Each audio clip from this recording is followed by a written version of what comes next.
মুয়াজিনুর রাসূল হযরত আব্দুল্লাহ ইবনে উম্মে মাকতুম সেই মহান সাহাবী যার জন্য সপ্তম আকাশের উপর থেকে নবী করিম সাল্লাল্লাহু আলাইহি ওয়াসাল্লামকে তিরস্কার করা হয়েছে এবং যার শানে আল্লাহর নিকট থেকে হযরত জিবরাইল আলাইহি ওয়াসাল্লাম ওহী নিয়ে রাসূল সাল্লাল্লাহু আলাইহি ওয়াসাল্লামের নিকট অবতরণ করেছেন। তিনি সেই গর্বিত মহাপুরুষ যার সম্পর্কে আল কোরআনে সর্বমোট 16টি আয়াত নাজিল হয়েছে।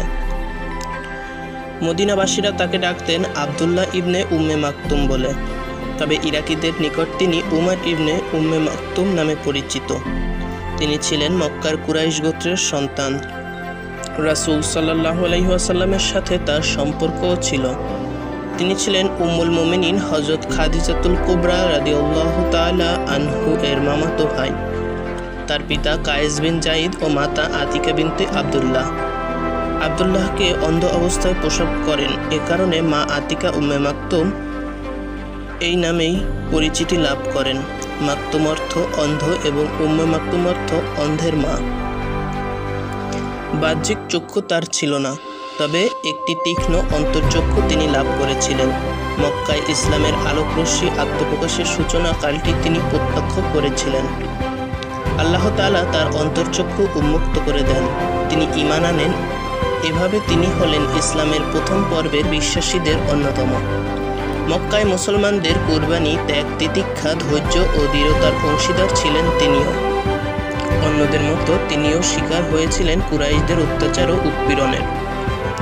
তাদের হাজারো জুলুম অত্যাচার তিনি একটুও দমেননি, একটুও সাহস হারা হননি, অথবা বলা যায় তার ঈমান কখনো দুর্বল হয়ে পড়েনি।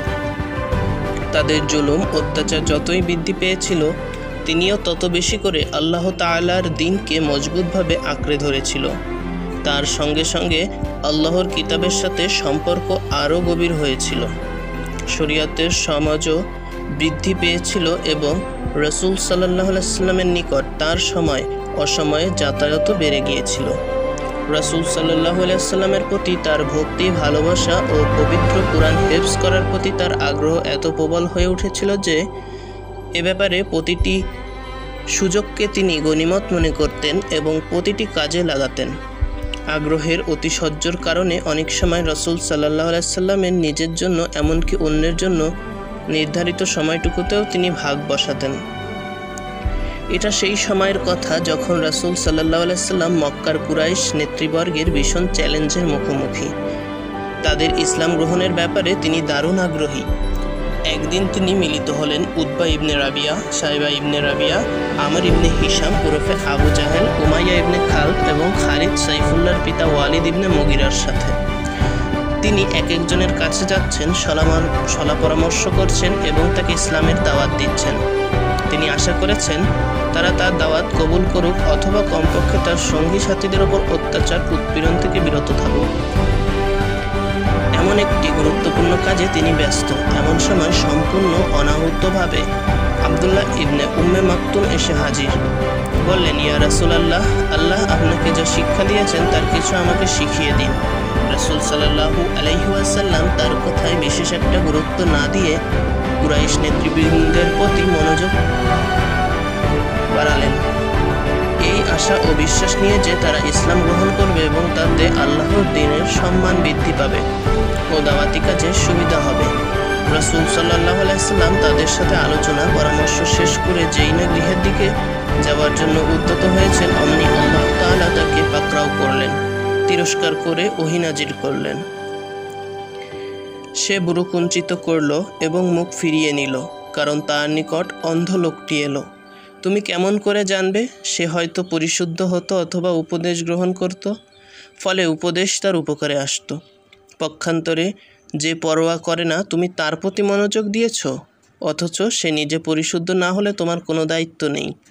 অন্যদিকে যে তোমার দিকে ছুটে এলো আর সে সংকোচচিত্ত, তাকে তুমি অবজ্ঞা করলে না, এরূপ আচরণ অনুচিত।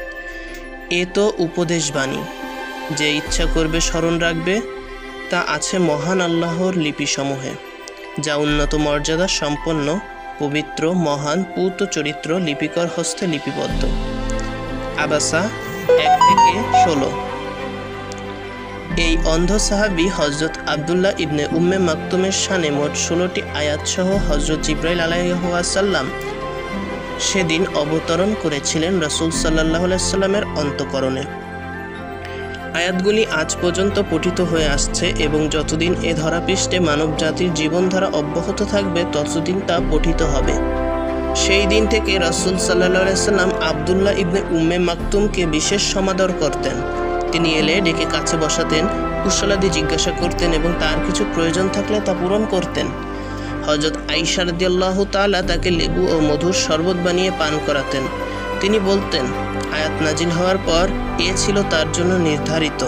এত আশ্চর্য হওয়ার কিছু নেই, কারণ তিনি তো সেই ব্যক্তি যার কারণে সপ্তম আকাশের ওপর থেকে তাকে কঠোর ভাষায় তিরস্কার করা হয়েছে। রাসূল সাল্লাল্লাহু আলাইহি সাল্লাম মুসলমানদের উপর কুরাইশদের কঠোরতা ও অত্যাচারের মাত্রা যখন সীমা ছেড়ে গেল, আল্লাহ তাআলা মুসলমানদের হিজরতের অনুমতি প্রদান করলেন। হযরত আব্দুল্লাহ ইবনে উম্মে মাকতুম ছিলেন তাদেরই একজন, যারা খুব দ্রুত দ্বীনের খাতিরে দেশ ত্যাগ করেছিলেন। তিনি এবং হযরত মুসাব ইবনে উমাইর রাদিয়াল্লাহু তাআলা সাহাবীদের মধ্যে সর্বপ্রথম মক্কা ছেড়ে মদিনায় উপনীত হন। আব্দুল্লাহ ইবনে উম্মে মাকতুম মদিনায় পৌঁছে বন্ধু মুসাব ইবনে উমাইরকে সঙ্গে নিয়ে মানুষের বাড়িতে যেয়ে কুরআন ও আল্লাহর দ্বীন শিক্ষা দিতে শুরু করলেন। হযরত বারারা ইবনে আবিব রাদিয়াল্লাহু তাআলা আনহু বলেন, রাসূল সাল্লাল্লাহু আলাইহি সাল্লামের সাহাবীদের মধ্যে সর্বপ্রথম হিজরত করে মদিনায় আমাদের নিকট আসেন মুসাব ইবনে উমর ও ইবনে উম্মে মাকতুম রাদিয়াল্লাহু তাআলা। তারা মদিনায় এসেই আমাদেরকে কুরআন শিক্ষা দিতে আরম্ভ করেন। রাসূল সাল্লাল্লাহু আলাইহি ওয়াসাল্লাম মক্কা থেকে মদিনায় হিজরত করে এলেন। তিনি আব্দুল্লাহ ইবনে উম্মে মাকতুম ও বিলাল ইবনে রাবাহকে মুসলমানদের মুয়াজ্জিন নিয়োগ করেন। তারা দুজন ছিলেন মুসলিম উম্মতের প্রথম মুয়াজ্জিন। এভাবে তারা প্রতিদিন 5 বার কালেমাতুত তাওহীদের প্রচার, মানুষকে সৎকর্মের দিকে আহ্বান ও কল্যাণের প্রতি উৎসাহ দানের দায়িত্ব আঞ্জাম দিতে থাকেন। বিলাল আজান দিতেন আর ইবনে উম্মে মাকতুম দিতেন ইকামত। মাঝে মাঝে আজান দিতেন ইবনে উম্মে মাকতুম আর ইকামত দিতেন বিলাল রাদিয়াল্লাহু তাআলা। রমজান মাসে তারা অন্য একটি কাজও করতেন। মদিনার মুসলমানরা তাদের একজনের আজান শুনে সেহরি খাওয়া শুরু করতেন এবং অন্যজনের আজান শুনে খাওয়া বন্ধ করতেন। বিলালের আজান শুনে লোকেরা সেহরির জন্য জেগে উঠত। এদিকে আব্দুল্লাহ ইবনে উম্মে মাকতুম প্রতীক্ষায় থাকতেন সুবহ সাদিকের। সুবহ সাদিক হওয়ার সাথে সাথে তিনি আজান দিতেন আর সে আজান শুনে লোকেরা খাওয়া বন্ধ করত। রাসূল সাল্লাল্লাহু আলাইহি সাল্লাম হিজরতে যুদ্ধ বিগ্রহের পালা শুরু হয়ে যায়, কিন্তু ইবনে উম্মে মাকতুম স্বীয় অক্ষমতার কারণে জিহাদে অংশগ্রহণ করতে অপারগ ছিলেন। বদর যুদ্ধের পর আল্লাহ তাআলা তার প্রিয় নবীর উপর কিছু আয়াত নাজিল করেন।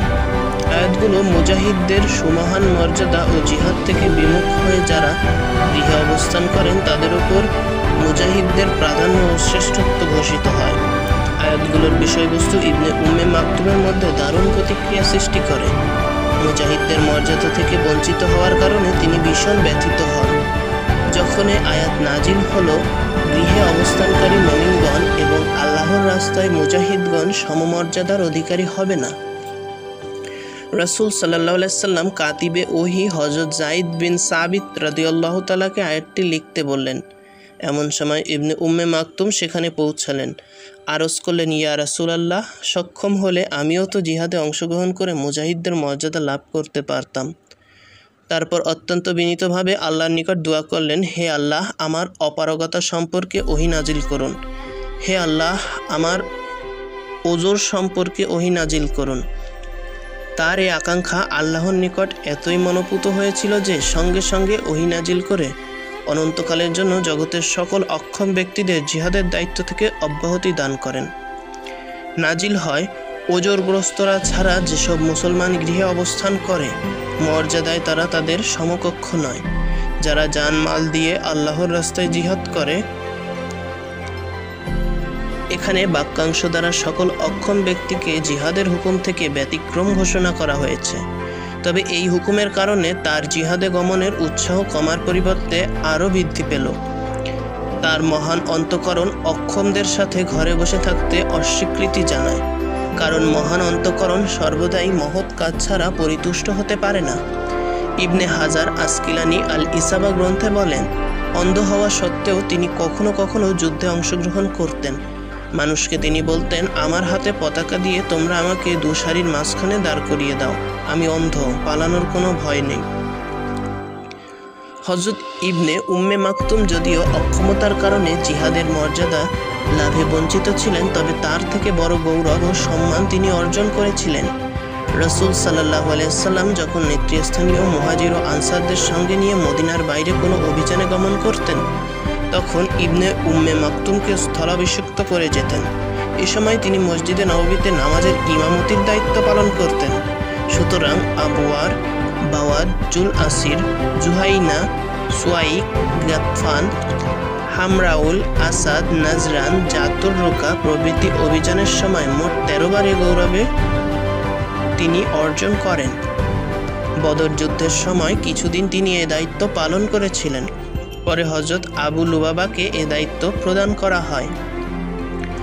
রাসূল সাল্লাল্লাহু আলাইহি সাল্লামের ওফাতের পর থেকে হযরত উমারের খিলাফতকালে শেষ পর্যন্ত তার সম্পর্কে বিশেষ কিছু জানা যায় না। কেবল এতটুকু জানা যায় যে তিনি কাদেসিয়ার যুদ্ধে অংশগ্রহণ করে মুসলিম বাহিনীর পতাকা সমুন্নত রেখেছিলেন। ঐতিহাসিক ওয়াকিদের মতে তিনি মদিনায় ইন্তেকাল করেন, তবে ইবনে সাদ তার তাবাকাতে জুবাইর ইবনে বাক্কারের সূত্রে উল্লেখ করেছেন যে তিনি কাদেসিয়ার যুদ্ধে শাহাদাত বরণ করেন। অধিকাংশ সিরাত লেখক এই বর্ণনাকে অধিকতর সহিহ মনে করেছেন।